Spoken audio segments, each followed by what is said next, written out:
Good evening guys. आज आहे day 29. ऑफिसचं काम झालं आहे आणि ऑफिसवरून निघाले आहे मी.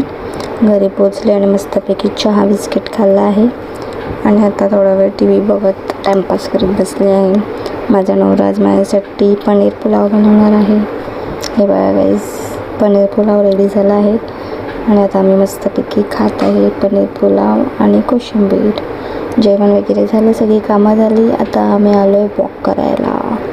वॉक वगैरे झालं आणि माझ्या बहिणीची गोळी आणायची होती. आमच्या इकडच्या मेडिकलमध्ये कुठेच नव्हती, सो आम्हाला सायनला जावं लागलं बाईक घेऊन. मग आम्ही मस्तपैकी बाईक घेतली आणि मेडिकलमध्ये गेलो सायनला, सर्कलला. तिकडून गोळ्या घेतल्या आणि आता चाललो आहे घरी. हे बघा गाईज, रात्रीचे 1-1:30 वाजता मस्त रोड खाली आहे. असा आता माझा आजचा दिवस. चला.